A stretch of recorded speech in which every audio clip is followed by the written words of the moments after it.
Ladies and gentlemen, everybody in the room and everybody following us live around the world on the live stream of the dedoc Symposium, which is currently, as of now, hopefully being streamed live on our website, on our YouTube Live, Facebook Live channels, and more.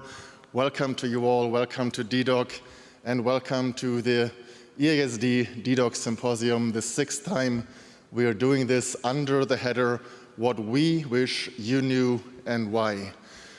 The slogan stands for We, Us, Nothing About Us Without Us, the people living with diabetes, the people with lived experience, turning it upside down, because most of the time we have been invited to listen to HCPs, researchers, professionals, people from industry and pharma. We are here to learn, to listen, to then take up your messages and share them with our community around the world. But we would also like to thank EASD for allowing us to have this 90 minutes, have this stage to also turn it around to talk about what really matters to people living with diabetes. And we are thankful for everyone from the regular EASD community being here, listening to turning the tide, turning it 180 degrees around. My name is Bastian Haug. I am the founder and CEO of dedoc, the diabetes online community. We have been invited the first time to speak at a scientific professional conference like this in 2019, ISPAT in Boston. And since then, since 2020, we have been bringing a group of dedoc voices, those are our scholarship holders, to EASD, to ISPAT, to ATDD, and the last years also to ADA, to the German Diabetes Conference, Diabetes UK, the Diabetes India World Congress, ATDD Asia in Singapore last year, the first edition of its kind, and of course earlier this year, Bangkok, the IDF World Diabetes Congress. This is what we do at dedoc. dedoc runs the largest scholarship in the world for patient advocates, for people with lived experience. Those can be people living with type 1, type 2, LADA, MODI. It can also be people who we call the type Fs, F standing for friends and family, because the support system around people with diabetes matters as much, and we will have type Fs sharing today as well. Let's hope this works. Yes. So I will be chairing this today, but I will have my co-chair up here in just a few minutes. She's running a few minutes late. Renza Shibilia from Australia. Diabetogenic is her blog, probably the largest blog in the world of the lived experience scene. I'm assuming many of you know her. She works full-time at Breakthrough T1D, but has been supporting me, my team, and dedoc for the last 15 years. We will also be joined by Chantal Mathieu. As you know, she's currently doing the Community Plaza tour. We just met her at our booth before rushing over here, and she will join us towards the end of the symposium when we will have the dedoc award ceremony. Chantal, I don't have to introduce, but she received her dedoc award last year in Madrid at a huge dedoc reception. And when we told her that we will do it this year in a slightly smaller scale here at the dedoc Symposium, she said, Bastian, is it okay if I join you to hand over the award to the next person? And of course we said yes. As soon as she finishes the Community Plaza tour, she will join us here towards the end of the symposium. Before we start and before I call up today's speakers, I would like to talk a moment about the dedoc Voices Scholarship Program. We currently have about 400 alumni, meaning people we have been supporting with the scholarship, which includes travel, accommodation, support in securing passports and visa, incremental expenses. More than 400 people from more than 100 countries around the world. We started in Germany, expanded through Europe, and then in part through the pandemic, but also afterwards. Our main hubs now are in India and Pakistan, in several countries around Africa, with especially big chapters in Uganda, in Zimbabwe, and in South Africa. We are also present in Latin America, and since last year, even more in Southeast Asia, including Singapore, where ATD Asia was taking place, etc. These dedoc voices are advocates who have a passion, have a drive, but also have the motivation, the energy, and the means to pay it forward, which is what we are asking of them when bringing them here. Instead of a thank you, we ask them to come here to learn, to engage with all of you, and then to take those learnings back home and do something with that and the years of connection and networking that we do in their home countries. And they are doing amazing. If I started talking about all the great projects coming from these individuals in more than 100 countries, we would be here till tomorrow. Instead, I would just like you all, I would encourage you all to meet them, to say hello, to engage in conversations. You can do that either at our booth, the dedoc booth, just at the beginning of the community plaza behind the big EASD forum. It's booth number 12. You will see it in the maps. You can also do it by coming to our booth and picking up the dedoc voice book. It's a small booklet we publish every year where all the individuals that are here following us in person, but also who have virtual scholarships. Again, big hello to everybody following virtually right now, and especially the 25 virtual dedoc voices that we have supported with digital access to this conference. So you can pick up a voice book and find their socials, read about them, and then reach out later. Or you can do that right after the symposium, and so that you see who they are right now, right here. I would like all dedoc voices to quickly rise up and wave and turn around so that you're visible. Thank you for showing up. Thank you for doing what you're doing. Thank you for showing up. Thank you for being here. Last but not least, before we start, I would like to thank our partners. We couldn't do what we do without financial support, both from Breakthrough T1D, but also from a whole range of corporate partners who have been supporting it over the years. There have been a lot more in the past. For this year, my big thanks go to Dexcom. They've been one of our longest-standing partners, to Lilly, Medtronic, Sanofi, Tandem, and Vertex. All of them are supporting us financially so that we can then get dedoc voices. We can pay for their flights, their hotels, and for being here. Thank you. We wouldn't be where we are without your support. With that, I would like to start. What we wish you knew and why, I already explained. This year, we never have one strict topic because we want to bring the diversity of what matters to people living with diabetes from around the world to this symposium. But it is all centered around how lived experience is transforming diabetes care on many levels, professional, systemic. Also within the community, you will hear a lot about peer support and its importance. So how peer support, how lived experience is changing systemically, that is what we want to talk about today from 4 very diverse, very different perspectives and individuals. And I would like you all to please join me here on stage. We will start with Sheila Lumsden, OBE from the UK. Then we will hand over to Miriam Michael from Lebanon. We will have Mark Tiller, also from the UK, living with type 2, and Gronya, who is living with diabetes, running diabetes conferences for almost 2 decades now, Gronya, in and more in Northern Ireland, and who is also on the team of dedoc. So these are the 4 speakers for today, and without much ado, I think this should work. These are the titles. So Sheila will talk about improving type 1 diabetes care through lived experience and good governance. Mark will talk about improving his own type 2 diabetes management beyond technology to quality of life. Miriam will talk about wearing 2 coats, because she's both a researcher and someone living with diabetes. So living with diabetes and working in science and how these 2 complement each other. And then Gronya will close it off, talking about from clinic to community, the role of healthcare and research professionals in peer-led diabetes initiatives. That shall be all for my introduction. Sheila, I would like to ask you to come to the stage and take over with your first presentation. Thank you for being here. Thank you. Sheila Lumsden. Thank you.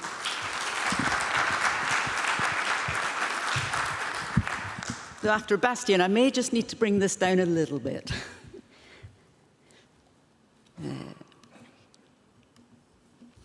So good afternoon, everyone. I'm Sheila, here as a governance professional. So why bring governance and type 1 diabetes management together?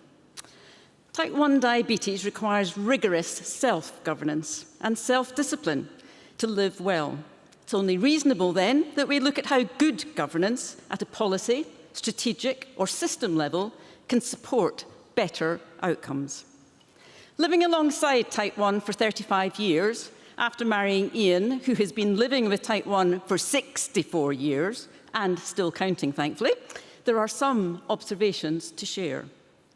As a retired engineer, Ian understands the dynamics well and has a wealth of knowledge for anyone who wants to pick his brains afterwards. But there are 3 standout things that both of us would like others to know. She'll get this right yet. It's going the wrong way. There we go.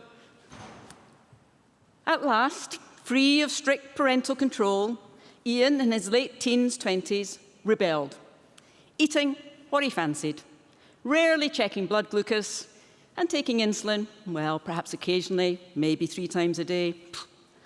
As a child, the testing had been regular and meticulously noted.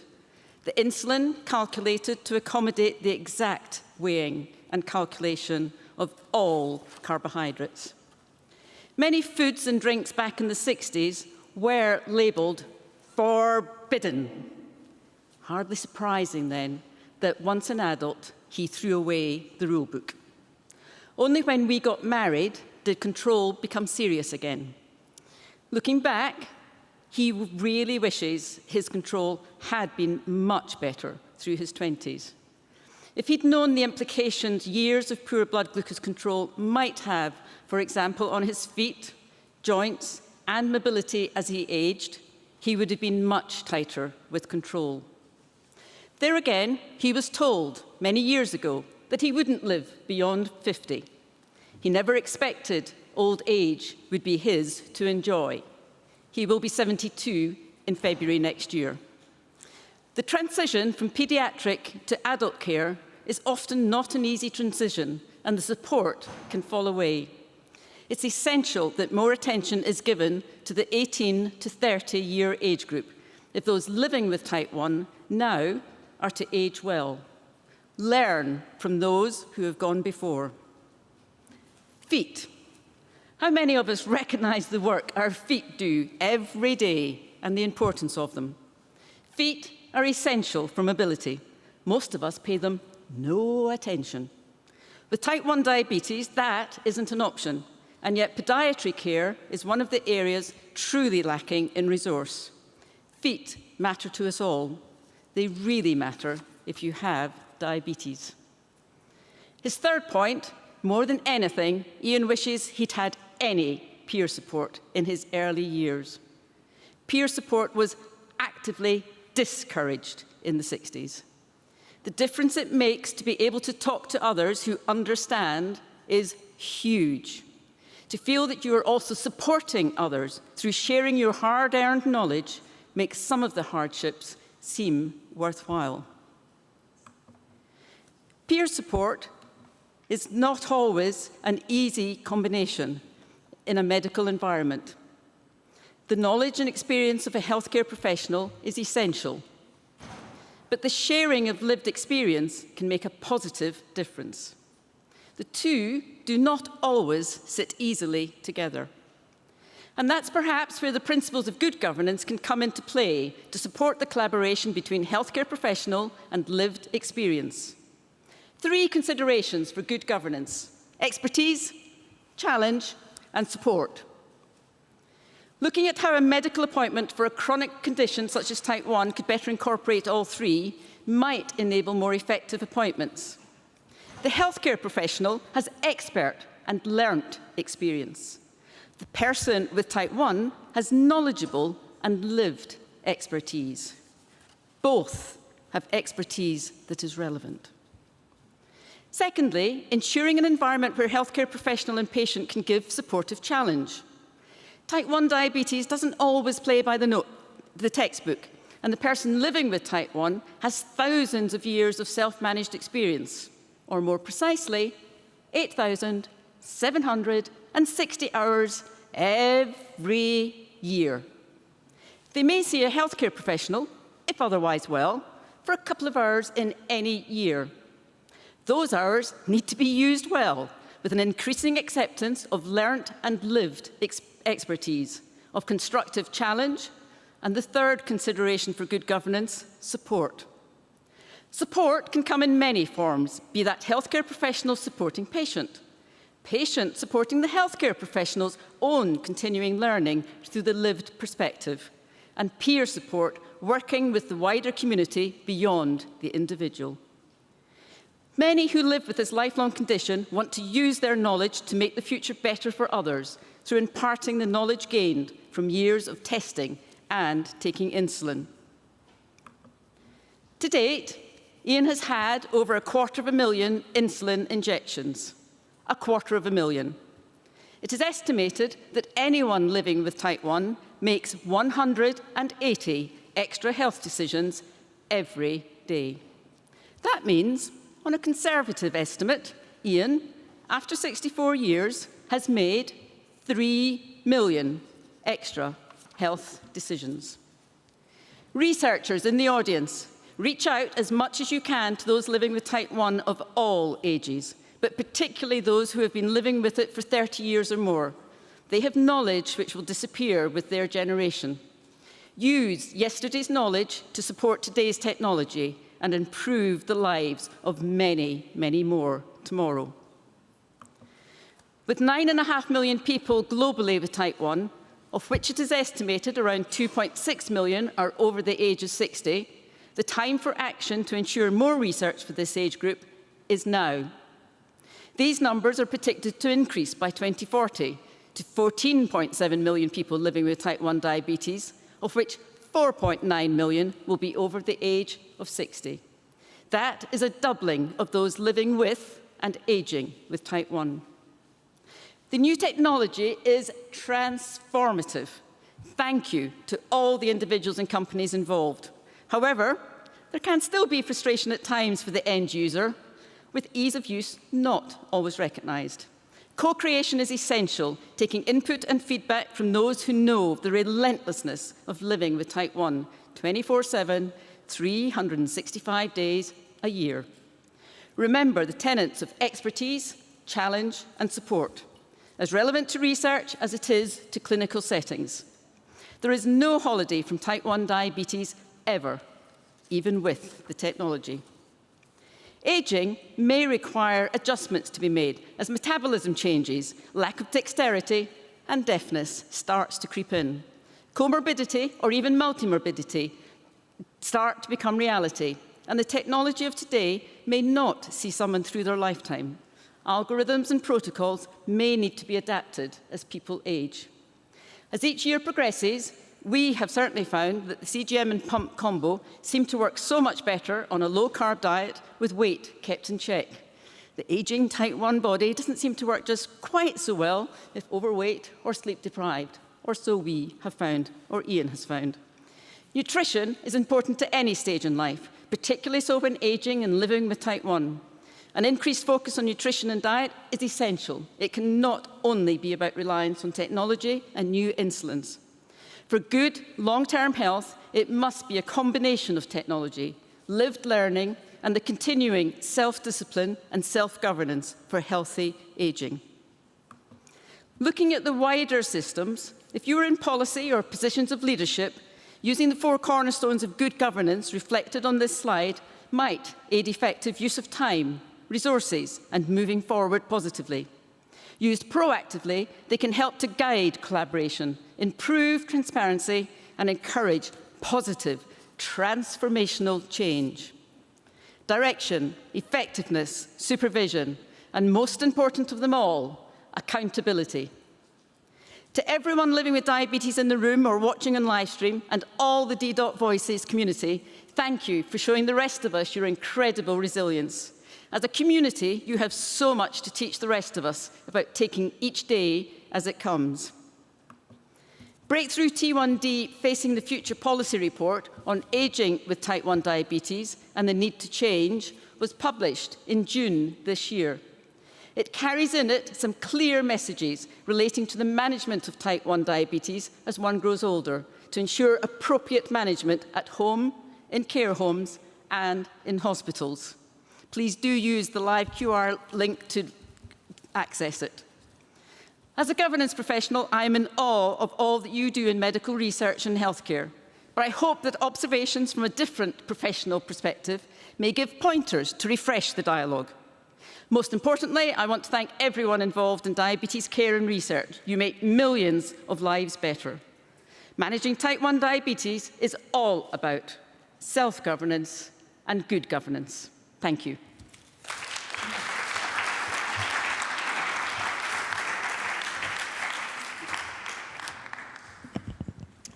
Thank you, Sheila. It was intentional that we started off this group of presentations with her speaking from her own professional governance perspective. We love the fact that everybody in our community, of course, comes with his or her own professional background, hers being in governance. And Sheila, thank you also for highlighting that dedoc is a community that is not just a youth leadership. We have several members in our community aged 70 and older who've been living like Ian for more than 60 years with diabetes, managing.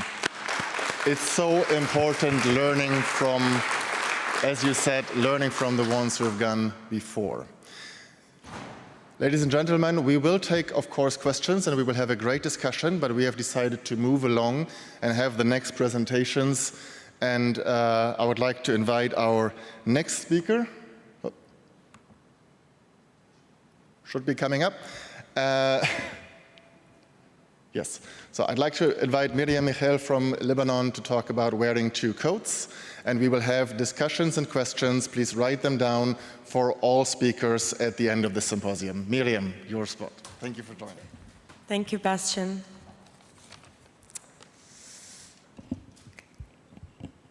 Hello, everyone. Thank you all for joining us. My name is Miriam Michel. I am originally from Lebanon, but I actually live in France. It's been 6 years.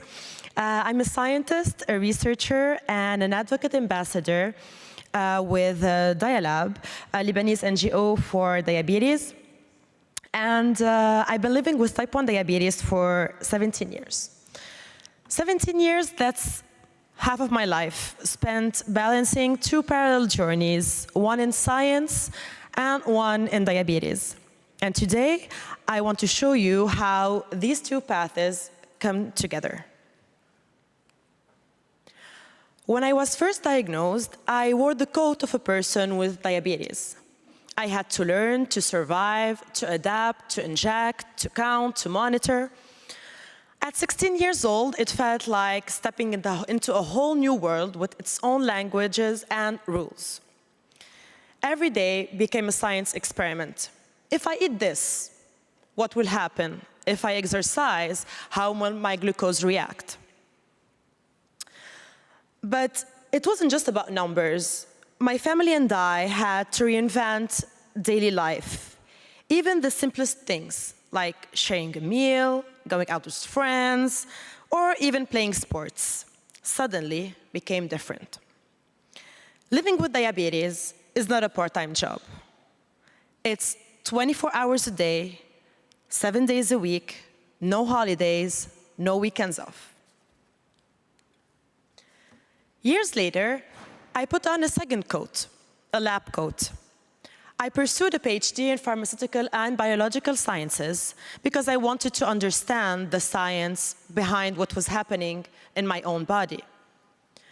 In the lab, I studied microbiology, biochemistry, pharmacology. But at the back of my mind, every experiment connected back to my own diabetes. Every discovery felt personal.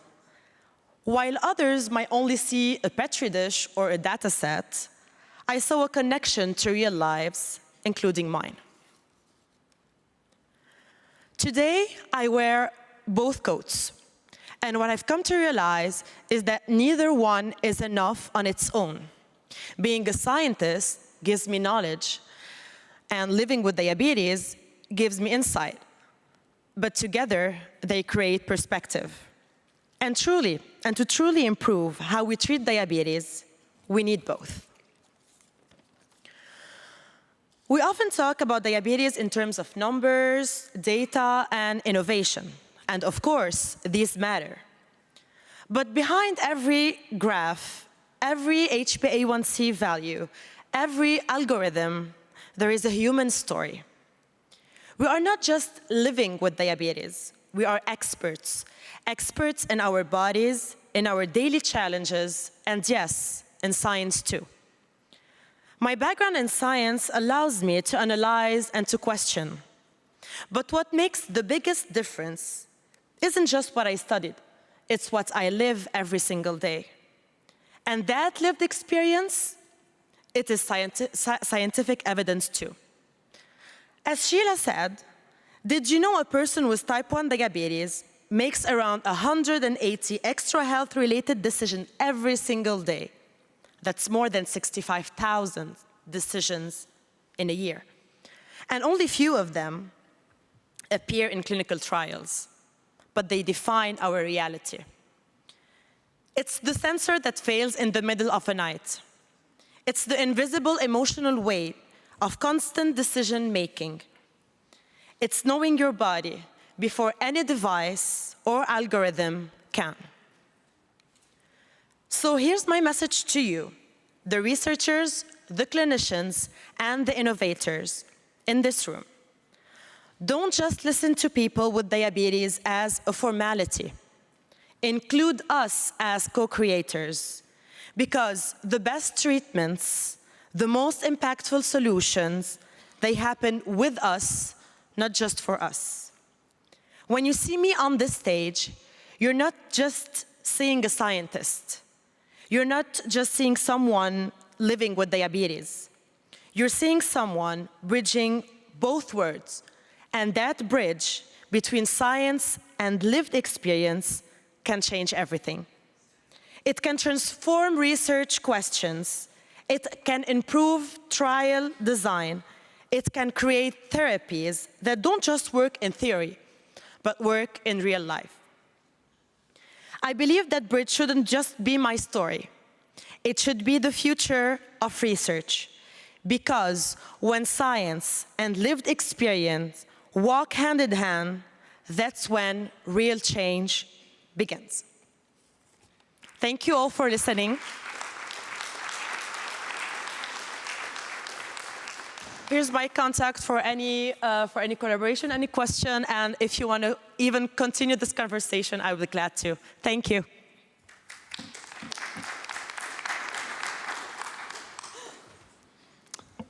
Thank you, Miriam, about wearing two coats. It is in part this kind of bridge building that we're trying to do throughout the dedoc community, not by studying pharmacology and biology, but by at least bringing very skilled diabetes advocates to these conferences for them to listen, to learn, and then break it down and communicate it to our global community of people living with diabetes around the globe. Thank you very much. As I said, questions, comments, please write them down, remember them. We will have a discussion later on, but now we will continue with Mark, and Mark will talk about his own personal experience, quality of life in type 2.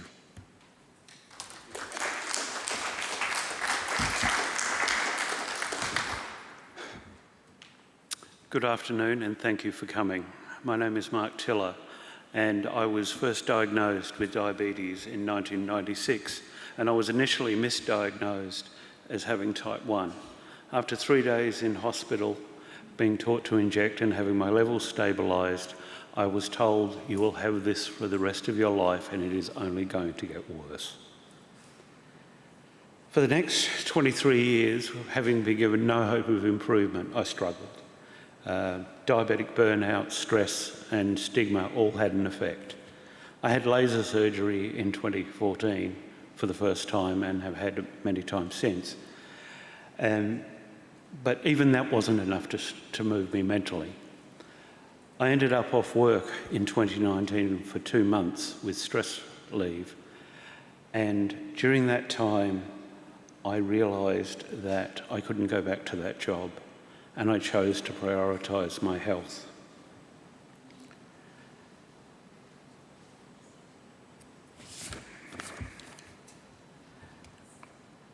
In November 2019, my HbA1c was 74, or 8.9%.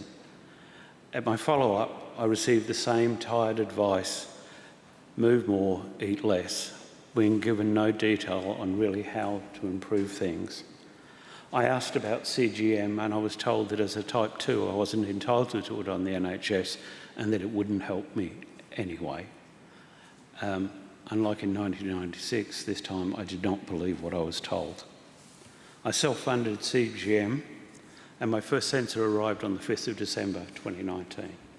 By Christmas time, I was on a low-carb lifestyle, and I had a further set of blood tests in February 2020, and my A1C in 10 weeks had dropped from 74 to 49.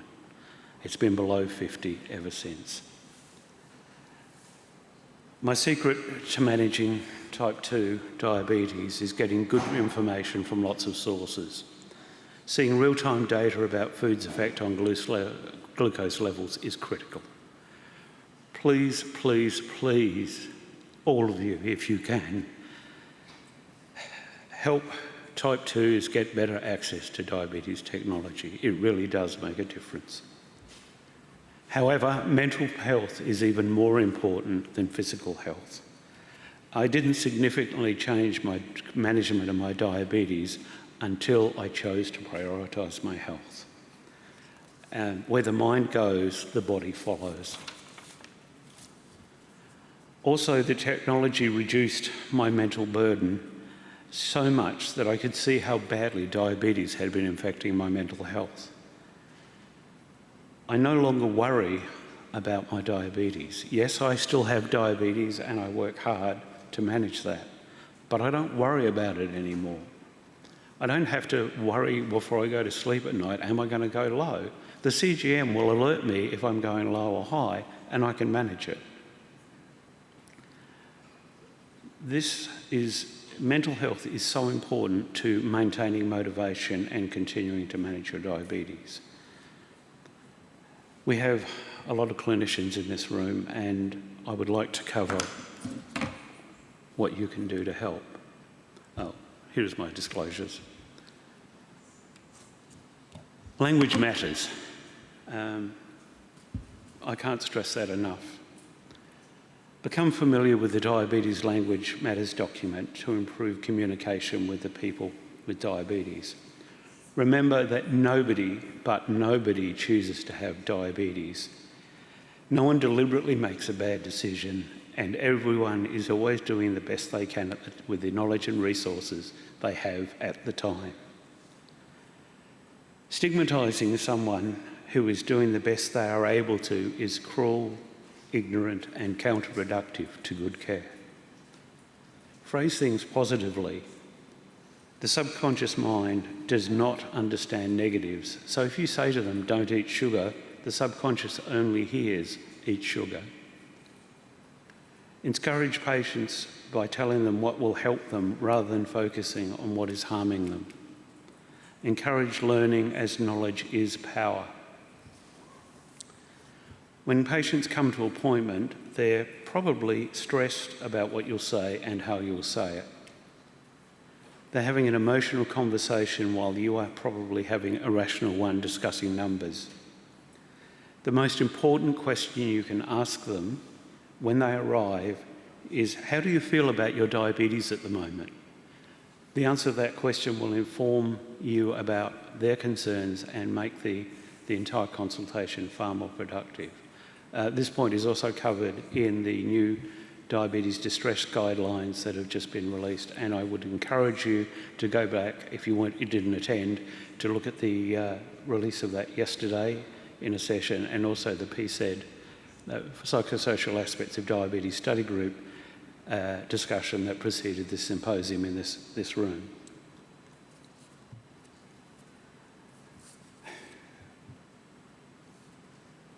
This journey that I was on led me to advocacy, and type 1s have done an amazing job improving the care and deserve every credit for the work they have done, all of them, over many years. But as Renza said last year, they cannot lead on a discussion around type 2. That has to be done by the type 2s. Please excuse me while I get to the correct page here.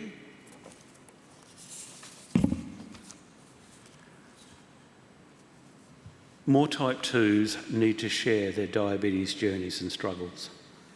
To make this happen, we must end the stigma that causes over 40% of people with diabetes to miss medical appointments. and causes them to be 2 to 3 times more likely than the rest of the population to suffer from depression and 3 to 4 times more likely to commit suicide. You fight stigma with good information. I encourage all type 2s to discuss their condition and raise awareness. Also talk to politicians and get them interested in diabetes. Government policy isn't easy to change, but it can be done. We only have to look at what the type 1s have done to know that that is possible. Finally, please remember that while diet and exercise will help anybody with diabetes, lack of those is not the cause. That has been well proven in multiple studies. On an individual level, I would recommend that they join or form local support groups. Talking and knowing you are not alone helps. And people have asked me why I'm an advocate, and this is why. To leave the world a bit better, whether by a healthy child, a garden patch, or a redeemed soul condition. To know that even one life has breathed easier because you have lived. This is to have succeeded. And the quote below, Tam vivibus vivamus, is Latin, and it means, while we live, let us live. And you as researchers and clinicians help us to live better, and with the right access to technology and all the advances that are happening now, we can live better, healthier, longer and happier. I thank you for your time and attention.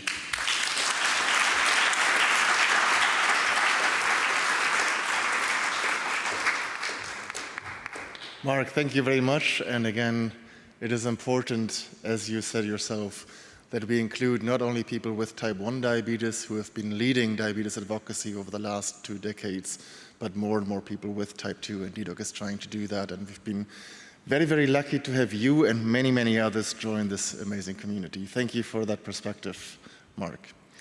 We'll now turn to our last speaker, Grania Flynn, who is also part of Team dedoc, but she will be talking here from her own personal experience about the pathways from community to clinic. Thank you, Grania. Thank you so much, Bastian. So as Bastian said, my name is Grania Flynn. I live in Ireland, and I'm here today to give it its full title, From the Clinic to Community, the role of healthcare and research professionals in peer-led diabetes initiatives. These are my disclosures. So a little bit more about me. I was diagnosed with diabetes in 1993 at the age of 20, and yes, the math is too easy. I've lived with diabetes for over 30 years. As Bastian mentioned, I joined the dedoc team in December last year as head of community, but also in supporting, as dedoc does, everybody does a bit of everything. But I'm not here to talk about either of those 2 passions today. I'm here to talk about my role as a co-founder of the Thrive Obesity Conference, and how important it has been to have support from the healthcare and research communities in sustaining peer-led diabetes initiatives, and how this has actually mutual benefits. But first, let me take you on a very short and brief journey, because I will focus on my main topic shortly. So what is Thrive Obesity? Well, it was founded in 2015 by myself and my friends Christine Meehan and Rebecca Brannan. We all met through our local diabetes support group, so we all have a connection to diabetes. Thrive Obesity is a conference for people living with diabetes. It's organized completely by volunteers who live with or love someone with diabetes. Many of our volunteers are also involved in diabetes support in our local communities. And the main purpose of the conference is to bring people together from all over our country for a day, offline, and to foster peer support connections. Now, this idea is not globally unique. We saw it happen in the US and the UK through our social media back in the day, and we shamelessly took ideas from the massive Friends for Life conferences run by Children with Diabetes organization. Thrive-Obesis began as a team of 3, but it very, very quickly became a team of 4, 5, 6, and now we are currently a team of 9 volunteers. This event is a true team effort, and it shines a light on what is possible when you bring dedicated and passionate people together, and it would not happen without each and every one of those volunteers. So why did we feel there was a need for another conference for people with diabetes? Well, at that time in Ireland, we felt that there were some important elements missing from our existing diabetes events. We felt that the voices of people living with diabetes, sharing their everyday experiences living with it, the how do you do it insight was missing from other diabetes events that we had attended. We also felt that these events were not the environments that fostered connections with other people living with diabetes. There was also a lack of discussion about the psychological and emotional impact of living with diabetes at that time, and this made us determined to bring this gentleman to Ireland to help us talk about that. So this is Joe Solovacek. He is a US-based registered nurse, a diabetes educator, and a family therapist. But more importantly, he lives with type 1 diabetes, and at that time for over 50 years. It's now over 60 years. So getting to my main topic, we have had healthcare professionals as allies since the early days, and this is hugely thanks to our national organisation, Diabetes Ireland, for connecting us with our first champion, Dr. Kevin Moore, an endocrinologist who I had not been previously aware of, who had wanted to create something similar to what we were planning. But when I connected with him, he claimed that he had been thinking about it for over a year, and time was his enemy. So he offered his assistance in any way possible. We have enlisted him as a speaker many times, and he encourages his patients to attend our events. He also shares what he's doing with his colleagues. Our next early ally is Professor Sean Deneen, who has served 2 terms as the National Programme for Diabetes Clinical Lead in Ireland, and Professor Deneen has provided support at national level as well as local level. Professor Deneen attended our event in 2018 as a speaker and has since then always asked to keep coming back as an attendee.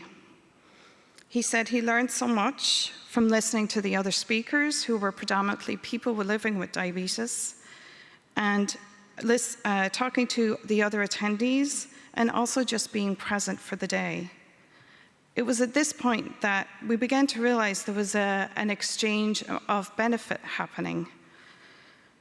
So from that point onwards, we kept a list of VIP attendees who were people who championed what we were doing, spreading the word in the professional community, but also with people living with diabetes.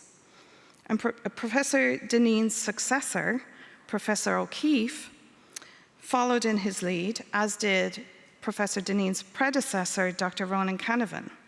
So we have had 3 former National Clinical Programme for Diabetes leads as our champions. But that support doesn't stop there, because we've had support from the diabetes nursing community, the dietetics community, and in general, the diabetes clinical teams. So what role has the research community helped? So as word of Thrive-Obesis was spreading, we became a resource for researchers to find study participants. However, the relationship tended to end there, and we never heard from many of our researchers, despite me sharing how excited and interested people with diabetes would be in their research findings and their published papers. But then 2 things happened. the PPI Ignite network, which is a network of universities in Ireland, and PPI stands for Patient and Public Involvement. These are user involvement principles involving people with diabetes in the early stages of research. So these principles were moving people with diabetes from being subjects and participants to being collaborators, co-authors, and PPI coordinators. The second thing that happened was that thanks to our dedoc voices and our diabetes advocates attending conferences like EASD around the world over the years, I have seen pictures of the poster presentations at these medical conferences. And I thought to myself, we could do that. So we have, for the last 2 events, instilled a poster presentation display at our conferences. And it's worked really, really well. The researchers are so excited to be there, and the attendees are excited and enthusiastic about talking to the researchers directly, and there's a direct exchange going on. So why does this support matter? Well, there's definitely benefits to people with diabetes and to thrive-a-beatus, and that benefit for us is reach. Healthcare professionals and researchers help us reach more people with diabetes who might benefit from our events and resources. They also help us reach more professionals, which in turn, again, helps us reach more people with diabetes. It also helps legitimize our event and our organization. Sometimes it's really difficult to walk into a room full of strangers to hear about a topic that you feel you might fail at. So people with diabetes are more encouraged to attend our event if it comes from a doctor or a nurse. And this support also helps legitimize us with potential sponsors and sometimes with policymakers. And we become important allies when advocating for policy changes. I don't know if it was Professor Deneen or Dr. Moore who extended an invitation to me to attend the national launch of the clinical guidelines for adults with type 1 diabetes. But it was during Professor Deneen's speech at that event where he singled me out in the audience and announced to the crowd what I was doing with thrive-a-beatus, which resulted in the then Minister for Health making a beeline for me when the event was wrapping up to talk about CGM access. However, I feel it's not all take and no give back. For healthcare professionals and the clinical community in general and researchers, the benefits are that we provide learning opportunities. These events are real insights into the lived experiences of diabetes, especially those experiences spoken about by Sheila, Miriam, and Mark. And peer-led events provide unique insight into real-world challenges of diabetes self-management and the impact it has on our overall well-being. This in turn fosters empathy and understanding through direct interaction with people with diabetes, building human connection and compassion. It also enhances public and patient involvement, and these events promote collaboration by learning with people with diabetes, not just about them. And there has to be some truth to this because our clinical allies and champions keep coming back to our conference, even though we don't offer CPDs, and it's on a Saturday, so we take them away from their families for a whole day. So then to sum up, just as a reminder, so peer-led events equals real-world learning for all who attend, people with diabetes, healthcare professionals, researchers, the extended healthcare community. They provide insight into daily challenges and on the emotional impact of diabetes. This support often leads to more collaboration, which enhances research and practice, and mutual support creates lasting impact. Healthcare professionals boost reach and legitimacy, but they also gain empathy, trust, and fresh insights. And this is my honour roll to the extended healthcare professional community who have supported us over the 10 years we've been in existence. Thank you.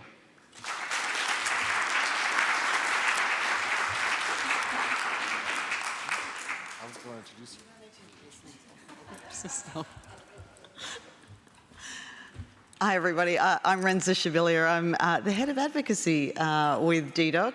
And I'm sorry I was late. I was presenting in another session wearing the hat of my other job.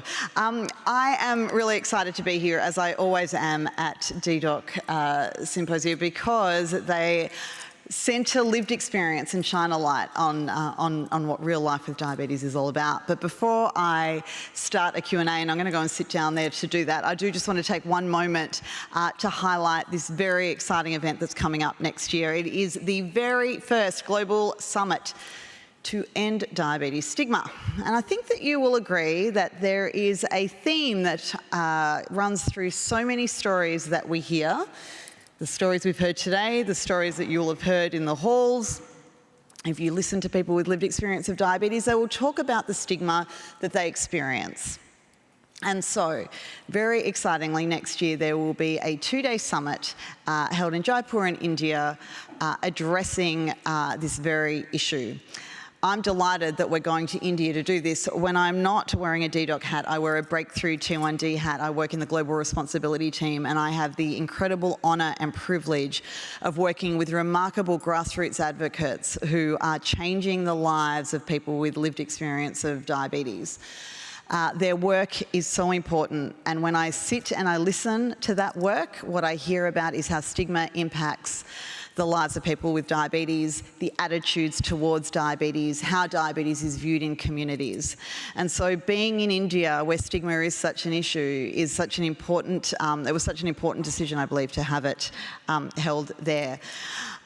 This is all part of a larger global stigma piece of work that is being done. A consensus statement was launched nearly 2 years ago now, and there is a pledge to end diabetes stigma. And if you go to enddiabetesstigma.org, after this session ends, I would really encourage you to sign that if you haven't, and share it with people. In fact, I challenge you all to sign it and to get at least one other person to sign it. Get them talking about diabetes-related stigma. I think we can all recognise and acknowledge stigma is bad. We don't need to do anything else we know that now.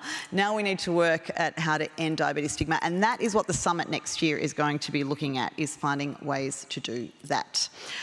All right, enough about that. I'm going to go and jump over there, and while I do that, in the very short time it's going to take for me to take 5 steps, there's going to be a row of people lining up behind these microphones to ask these incredible people questions. And I'll tell you why you want to do that. There are rooms full at this conference of experts, clinical experts, research experts, and they are brilliant and we want to hear from them. Right here, you have lived experience experts. Their expertise is exactly the same level of expertise, it's just a different focus. And so you've got them here, they are captive and they have to answer whatever you want to ask them. So please do come up and line up, and otherwise it's just up to me to ask the questions, and they don't want that, no one wants that.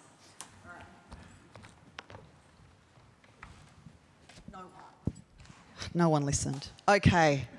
All right, well, while you're taking a deep breath to think about doing that, I've got a question, and I'm going to ask this question of everybody. One of the things that I've heard is how allies are really important, and we do have someone standing there. I'm going to park my question because we do have some people there. The lights are terrible. Please identify yourself and ask your question. I will do that. I'm Peter Senior. I'm a diabetes doctor in Canada. And I think my question is, in terms of the kind of peer engagement, what's the kind of the gender balance among people who are involved with dedoc or coming to the Thrive Diabetes events? I feel in my clinic that it's really hard to get young men to engage. And one project we were on, my research assistant said that getting young men with diabetes to talk about their feelings is like asking them to eat cornflakes with their ketchup on. And I thought that sort of was a reflection. I wanted to know, is that something that you're finding as well, or have you got any tips to, broaden that engagement out as broadly as possible? Grania.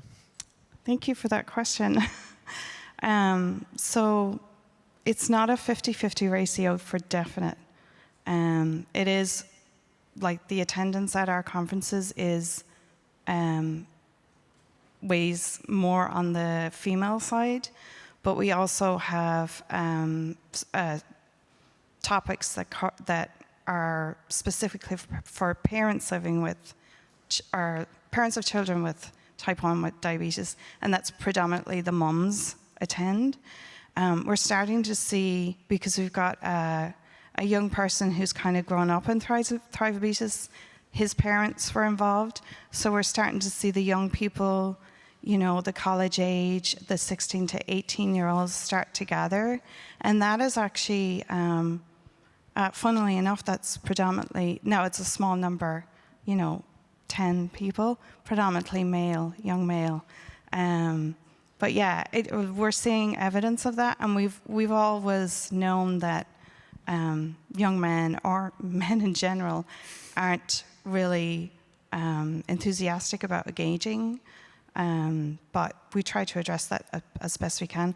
But we also, because we open it to significant others, anybody who loves somebody with diabetes is welcome.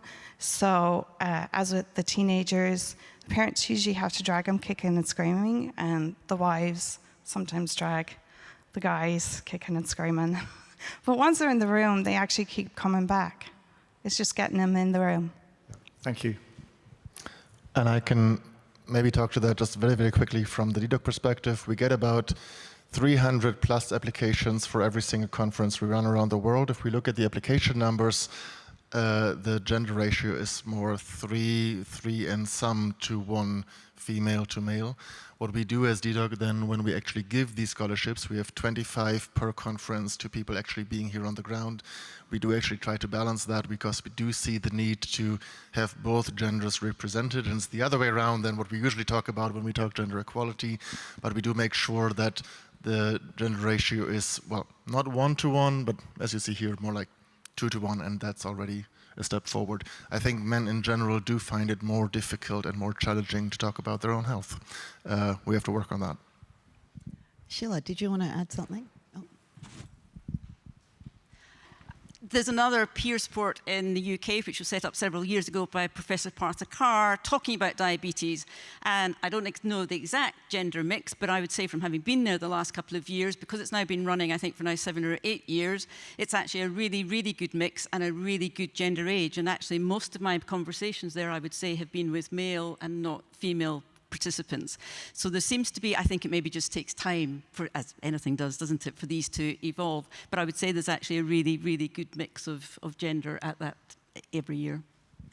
I will say that if you have a look at what has happened in the global diabetes community, where we're talking about advocates, women have driven this work. And I think we really need to recognise the power of that.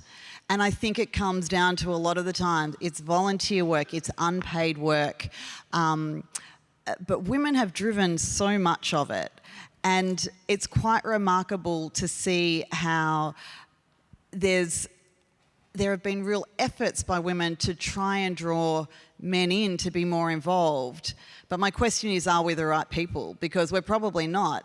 We're really not. Just like I'd say to you, as I said to you last year, it's not our job to you know, be the advocates for people with type 2. But I can say that I remember having some huge successes many years ago when I worked for Diabetes Victoria, a state-based organisation in Victoria. We used to run events that were for men. Now, the women, it was 2 women running the program at that point in time. We went nowhere near those events. So whilst we organised them, we had men emceeing them, we had men taking registrations. They were a safe space for men. And what came out from that was that there were then walking groups and catch-up groups and going to the pub groups and whatever that we had nothing to do with. But the initial safe space was created by a couple of women who we had no idea what we were doing, trying to form networks and form communities. But this is one of those things where we need to be talking about what works for people and giving people opportunities to step up so that they can lead. But I think we do very much need to look at and recognise just the labour, the emotional labour that women have put in to build this volunteer community largely. We've got a question. Thank you for all of your presentations. My name's Tammy Hannon. I'm a pediatric endocrinologist in the States. And my question is similar, I think, for teenagers. They want to talk to each other about things other than diabetes and about diabetes, but it's hard to get this peer support sustained with teenagers because they're often not in the same place for very many years. But I wonder, after something that one of the speakers said, because we always think of, oh, I wish I would have known when I was older, I would have done it differently. But maybe, is there a way or anything going on getting older generations with teenagers together in the same place just to share their stories? I don't know. Grania, is that something that Thrive-Diabetes has looked at or has done, or have you seen anything?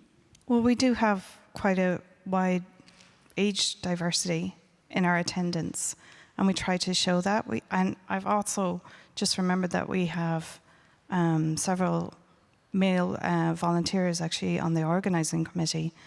But going back to that question, with teenagers, I'm sorry, remind me again, it's gone. Let me say something and then I'll come back to you and ask you a question about that. One of the if you have diabetes camps in your area, or you have children with diabetes that can access those camps, that is often an incredible starting point for children to meet each other in a safe space. And I will also say that I know so many people who went to camps as children, who went through the camps program, who then became volunteers for the camp program, have formed friendships from those camps that they joined as children, have gone on to work in diabetes organisations, have started their own networks, and that is both genders there. All genders there, and that's, I think, really, really important to note as well. But if you can tap into a diabetes camp program, hold on to it with all you can, with both hands, and encourage people to do that. And we've got some truly remarkable examples of those programs that have been hugely successful. The US has wonderful diabetes camps. Some have been going on for decades. And once again, sorry to wave the Victorian flag, the Australian Victorian flag, but the Diabetes Camps Victoria program, I'm going to say 70 years, and I may totally be making that up, but I'm pretty sure it's a 70-year program. It's been going on, and it's a collaboration by diabetes organisations and local hospitals. And there are children who are now, older than me, and I'm old, who went to who did those camps, and have formed friendships for life from them. So that's a way, but the question is really fostering those opportunities, but perhaps with adults with diabetes and children with diabetes, which is why camps work really well too. Go ahead. I can just add one thing. dedoc doesn't work with younger teenagers because of the international travel that is involved. So we start at 18 minimum. The average age of the dedoc community is in their mid-30s. But what we do doesn't really matter. What we do is we bring advocates who then implement things, change on the ground in their countries. And some of our dedoc voices have been doing amazing activities with children, with teenagers, with young people in their countries. I would just like to highlight a few.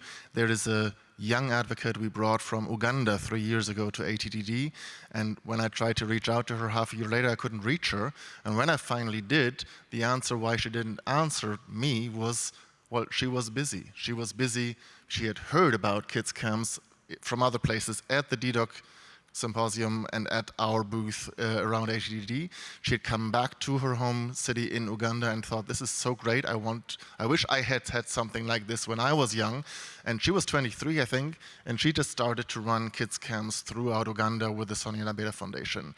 There is amazing initiatives in India, and I just want to highlight Diabestes and Jesteti, who have done amazing work with teenagers and children, and also Miti Zindahi, Pakistan, Sana Ajmal, I just saw you come in. There she is in Pakistan. You run amazing programs, especially for the young. So I would encourage everyone to look around. And it is often that these camps are being started and run by volunteers living with diabetes who wish they had had that kind of early support in their younger years. I would also like to say that Diabetes UK has a very successful program with youth groups, which I believe runs up to age 25. And no, that's not that mature, but they do have a different perspective that they can pass on to their younger people in the groups. And if you come and see me at the end of the session, and I'll give you my contact details, and I will get in touch with Diabetes UK for you. Fantastic. Got a question there. Hi, thank you so much for all your talks. I'm Sam Gordon-James from the UK, a researcher, and also live with type 1 as well. I'm starting to get interested in patient-clinician interactions and communication and trying to develop solutions to these. What would you say are the biggest challenges in this area? So the biggest challenges for people with lived experience of diabetes and clinicians working together, is that what? Or just generally the communications between the two, or it might be in these appointments or more wider. Sure. So, so what we're talking about fostering relationships between clinicians and people with diabetes, so communication in appointments, what are some of the challenges there? And perhaps we can even think about some things that are done really, really well. So have you got any examples of working with health professionals, either as a person with diabetes, so your health professionals, or through your work, where communication has been difficult and you've been able to solve some of that? Yeah, well, we have negative things and we have positive things too. When I say that a clinician or a researcher or an innovator should maybe ask, for example, a clinician will ask you more about your HbA1c value, for example. I think that for me, clinicians, they don't just have to ask about this. For example, they can tell you more about if diabetes, for example, keeps you awake at night. It will give you more information about your real quality of life. For innovators, why, if they can test our tools with us earlier, for example, like, I don't know, the bottom of a pump or the application that raise our phone battery, etc. So I think that these connections and this communication with innovators and clinicians should take place, not just see us as like a formality or just numbers, etc. So I don't know if I answered your question. No, that's really helpful. Thank you. Yeah, okay, perfect. Yeah, Granya's going to jump in, and I'm just going to say, if you haven't already looked at the Language Matters, Diabetes Language Matters website, there are some really great tips on there around communication, not just between health professionals and people with diabetes, although there are some specific resources around there, but using language that really gives people power and supports and encourages, rather than, as you said, is all about clinical measurements and nothing more. Sorry, I wanted to add something. Like, patients can help define outcomes that really matters, like reducing hypos, not only, for example, lower your glucose. So it's stuff like this that can help us to improve more. So this is what I was telling during my presentation. So, Grania. Excellent. Oh, I was just very quickly going to say, as a patient, both my wife and I, and for very different things, have experienced the same thing. We want to be heard. We want to feel like we are heard. Sometimes you go to an appointment and you hardly feel like the doctor's listening, let alone paying attention to who you are and what you're going through.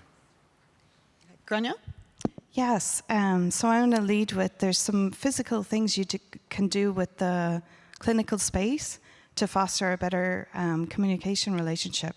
So I'm not beyond taking my chair, you know, when my clinician is staring at a computer screen and I'm sitting at the end of the table, I'll move my chair so that we're sitting side by side looking at the same screen. So it's something small like that.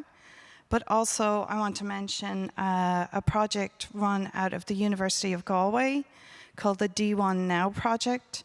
And that is actually a project with a PPI component, so they have a young adult panel of a panel that collaborate on the research that's being done and some of the tools they're going to try. So what they've created is a clinic agenda setting tool.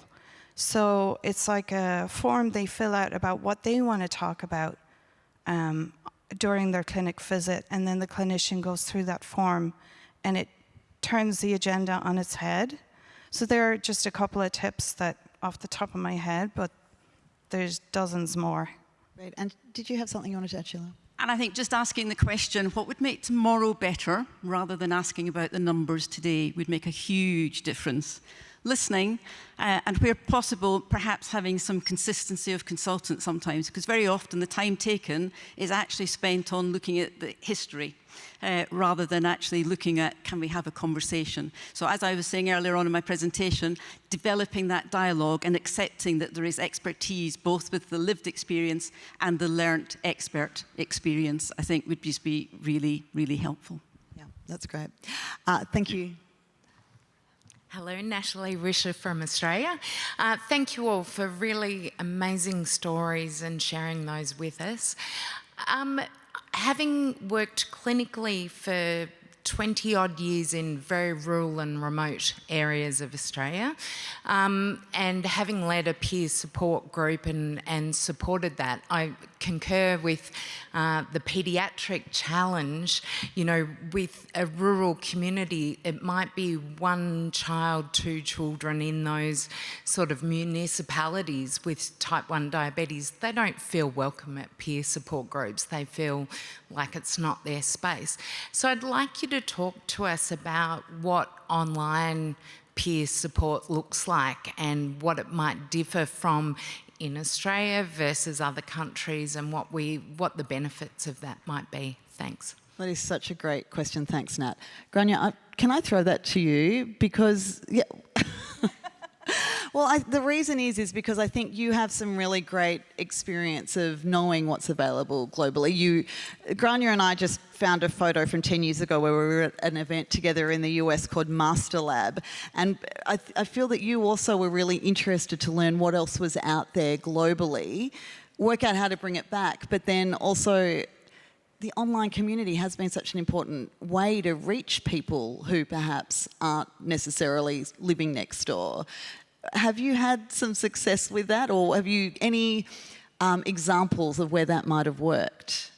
Absolutely. So yes, the global online space is just amazing, and I suppose we've kind of matured with it through when it was blogs and then Facebook posts and the different social media channels.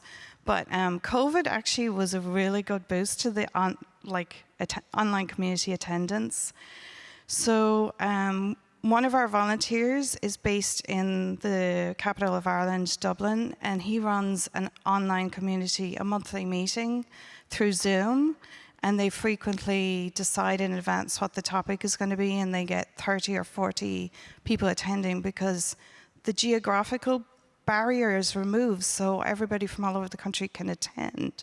And they started as an in-person group, but when COVID forced them to go online and they adapted really quickly, their attendance tripled. So that's I think a good story. And very often people will Google things and stumble across their online communities, but they have to be looking for something that's, you know, close to the area of peer support. So it's one example I can think of. Yeah, no, I think that's and I think that, I mean, diabetes organisations are probably quite well placed here. If you've got any sort of membership list of any way, and the ability to run online, you know, it might start off as a webinar, but then there might be a chat afterwards, a discussion afterwards. I'd encourage you to look at using that as an avenue to reach people who, you know, we use this horrible term, we say hard to reach people. They're not hard to reach, it's just that perhaps they're not necessarily keen to engage with the way that we've always done things, which have been for a very city-based group. And that's simply not going to work if people are very, you know, living in isolated places and rurally and remotely. You can be really quick because then we've got a session and then we've got to move on. So I know, and I just want to quickly, when I come from a very small fishing village in northern Germany, and when I was diagnosed, I didn't engage in any peer support in terms of Selbsthilfegruppe, as we called it in Germany, because it seemed very old-fashioned. I was thinking about old ladies with type 2 sharing cake recipes. Sorry, but that was as a teenager when I was diagnosed, that's what I thought when I heard peer support group. 15 years later, when I started dedoc, part of what we did is meet people where they are. So we went online, it was then Twitter, and today if we look at our dedoc voices around the globe, what they use is Instagram or even TikTok and other global sources that I feel too old for now, but it does work. Meeting people where they are in their regular daily online lives, that's the key to actually reaching out. Glenn. Last question. And this is our last question, so. Yeah.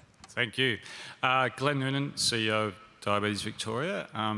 You were right, Renza. Camps, we celebrated 70 years this year, running camps, which are absolutely amazing. Thank you all for your presentations, but for everything you do in dedoc. It's amazing. My question is to get your input. We've heard a lot about type 1 screening in the last few days, and you know, opens up a whole new range of possibilities. So I'd be really interested, I think we all would, to get your perspectives in terms of what would you have top of mind in terms of for screening to be successful, and what would you be sort of thinking that those that will be involved in screening in the coming years need to be really seriously thinking about? What a great question. Can you note this down as a topic for our next dedoc symposium? That is such a great question. Has anybody got, it's a very big question. I have big thoughts. Has anybody got any ideas specifically that they would like to jump in with? I think there's two elements to the screening. One, the screening for those that may and could be living with type 1 diabetes, and actually also those who may represent themselves as being ill when they go to A&E, but are never actually then always diagnosed as having diabetes first and foremost. So I think there's A&E screening, there should be an ABCD. I think there is an ABC in most hospitals, but there needs to be a D for diabetes, and it needs to be there really, really sharply in focus. And then there's the wider screening of the wider population, which is absolutely essential. I can see Partha coming up along beside you, so there may just be a little quick word there, I think, Partha also as well. Yeah, and I would just say, can we please start to think about how we communicate this to the community, because I feel this is a cart before the horse situation in so many ways. People are talking about screening for type 1 diabetes, and so many people in the community don't understand that this is even something that you can do. So when they talk about it, they don't understand the stages of diabetes. So we've really got to be smart about the way we do that. But Partha, solve this for us in a minute and a half. So I think the first thing I would say is that don't create false expectations. I think that's very important, right? So I think screening is about what are you trying to do, and if you have screened people, what is the care for them after that, while they have, so to speak, a sword of Damocles over their head? What is the process for them to get the medication that we're all talking about? So I think expectation setting is incredibly important. And we have seen this, haven't we? Bastia and I've talked about it, about we'll all get CGM. Let's set the expectations about how we get there rather than that. So I think it's exciting what's coming, but it's a bit like everybody with type 1 diabetes has heard throughout their whole life the cure is 10 years away.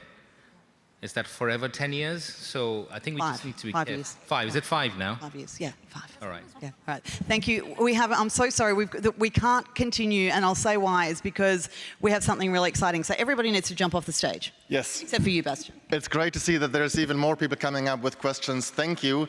And please do shout them at us at our booth. Come on over, meet our amazing dedoc voices. Everybody who is here in the room, thank you for all the speakers.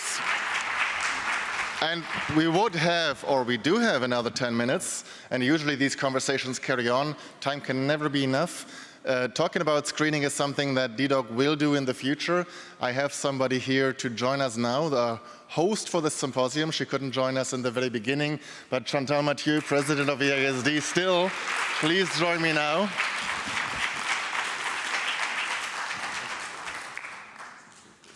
And no, Chantal is not here to start talking about screening, although you could with Identify and the many things you're doing.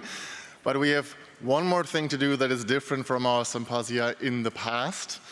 Last year we did this. We handed not our very first, but almost first dedoc award. And it was actually presented to you, Chantal. You were the recipient in Madrid at the dedoc reception for the dedoc award. It is a special thing that we have come up with. We've done the dedoc Voices program for over 5 years professionally now, and we couldn't have done it without the support of some amazing allies in the professional community, and Chantal, you were one of them from the very, very start. Today, however, Chantal is here to honor the next dedoc award recipient. The dedoc award is not supported by any company. It is not something that comes with a monetary or whatever price, but it comes with a heartfelt thank you from me, from Team dedoc, and from our more than 400 dedoc voices around the world in 100 countries who have all participated in creating this. And you will see what it is in just a minute, but I would like to call up this year's dedoc award for Professor Alicia Jenkins. And this is not working now, but please.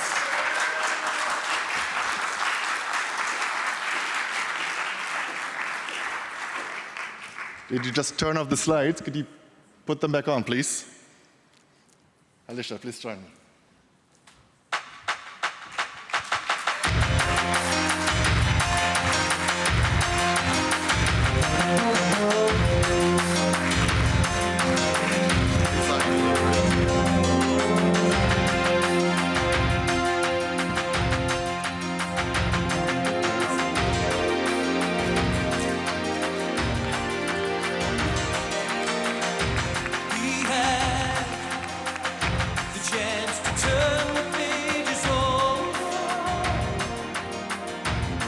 Thank you.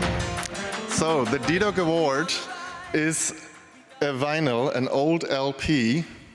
I hope you still have an LP player. If not, you will get the Spotify list later on. It consists of 10 songs. So 2 years ago, we asked our then 350 dedoc voices around the world what the one song is that they think of when they think of living through diabetes. And we got hundreds of songs recommended, and we shared this list with our network over and over and over and over again until they voted and 10 songs remained. So the songs on this LP, but for one, are the songs that 300 and some people around the globe voted as these are songs that represent life with diabetes for us, for this community. It's songs like Sugar Sugar or Hyper Hyper, but also the fight song. And the first song on every LP, and that's what makes them special, is a while ago, without actually mentioning why, I asked Alicia, as I did ask Chantal a year and a half ago, about their favorite songs. So on Chantal's LP, the song was Proud Mary, not Bloody Mary, Proud Mary. And you had the song that we just heard, The Voice. And this is your song, so this LP exists once and once only in the world, and it comes with a heartfelt thank you from the community. We hope that you will enjoy it, maybe on the wall, on your LP, or Spotify in your ear. Alicia Jenkins is the dedoc award holder. I will not go into the details of her clinical career, her many publications, and the great work she's doing to and with her patients every day. We would like to focus specifically on something that we have worked together. Alicia is the president of Insulin for Life, and she has been dedicating her capacity in a volunteer fashion to this organization. And the first time that we really collaborated after many years of being in touch and looking at what she was doing was when Russia invaded Ukraine. And with and through Alicia's help, we managed to get, in the very early days of the war, small boxes with insulin, with blood glucose meters, pens and syringes, into hospitals, into bunkers beyond Russian front lines that were transported they were coming from Australia and from Austria and from Poland, and then we got them through a network of volunteers in Ukraine, sometimes hidden below the driver's seat, to people on the ground. We have been doing the same for a group of children with diabetes in Pakistan who were threatened to be out of insulin, and you managed, together with many others on the ground, to make this work. And we are continuing to doing so in other crisis regions. You are continuing to doing so and make this available, make this possible. This is amazing work, and that's what we would like to say thank you for. You've saved so many lives. Alicia.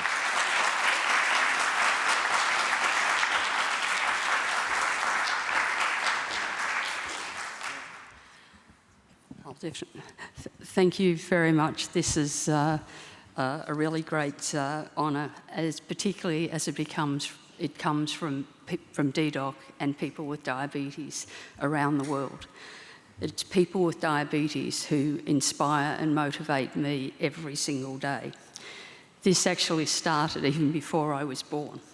My mother got type 1 diabetes when she was growing up in country Australia in 1939.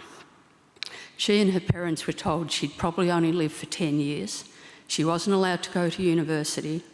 She was told that she shouldn't drive a car, she shouldn't travel overseas, she shouldn't get married, and she shouldn't have children. Thankfully for my sister and me, my parents ignored the don't get married, don't have children. But the sad part is that we know that there are many places in the world where these sorts of barriers and stigma still exist. You know it, you live it, but you're also trying to do something about it. And do I, if I can help.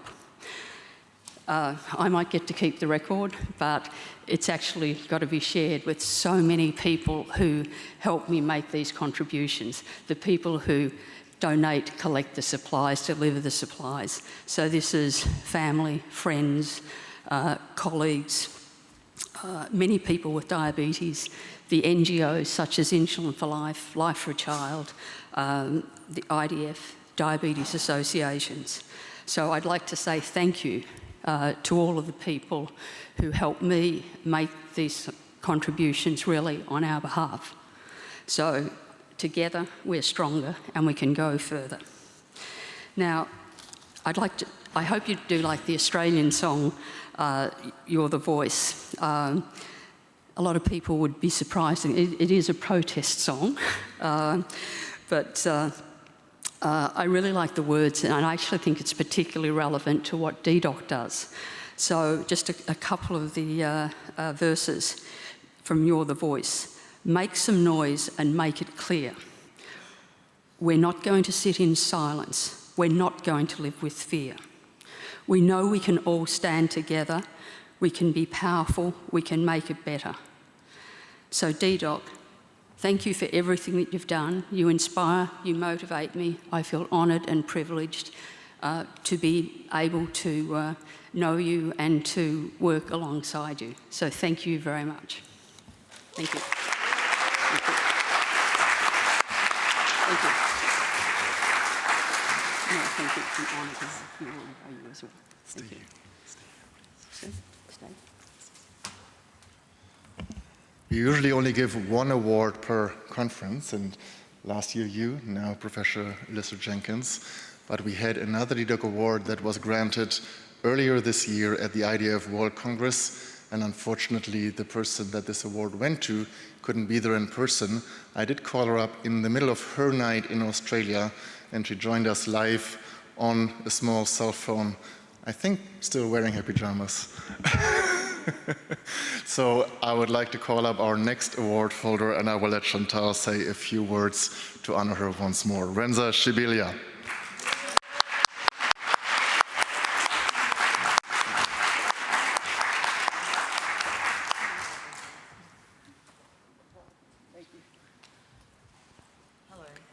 Come here. I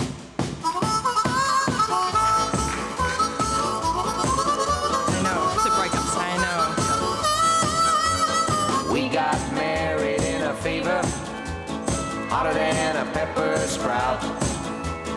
We've been talking about Jackson ever since the fire went out. I'm going to Jackson. I'm gonna mess around.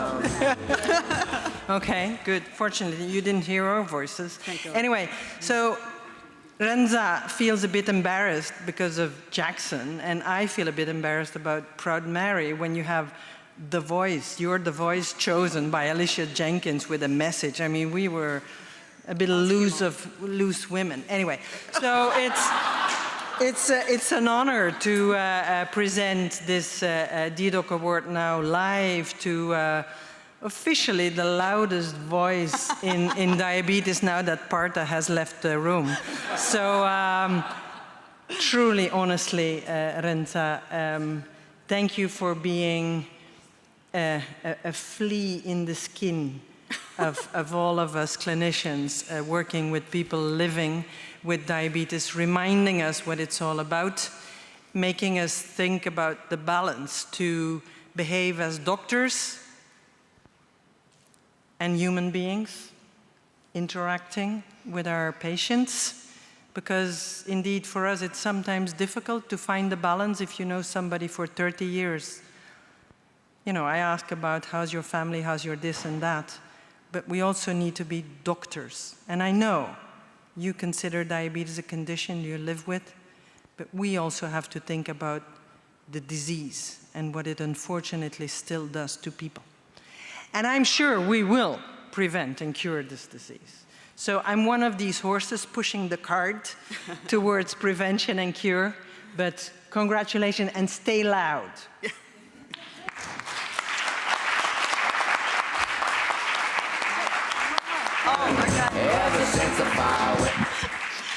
In my defense, my husband chose the song. I had no idea what was going on.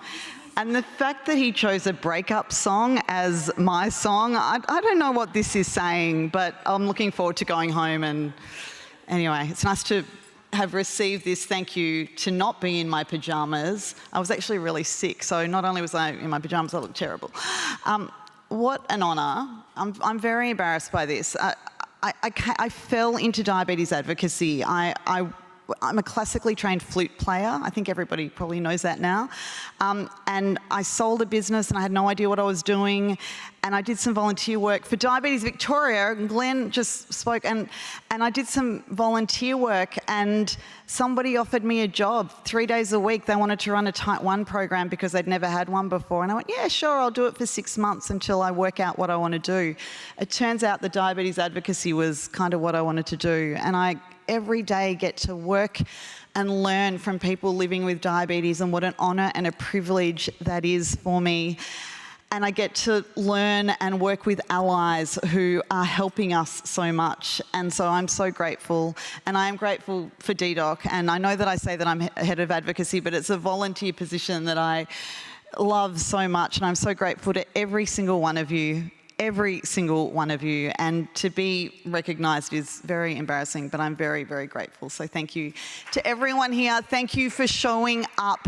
Decisions are made by those who show up, and you are doing that every day. And that's a quote from The West Wing. Sorry, Aaron Sorkin, for stealing it from you. But thank you for showing up and for doing what you do. We're very, very lucky to have everybody in this room trying to make life better for people with diabetes. Thank you.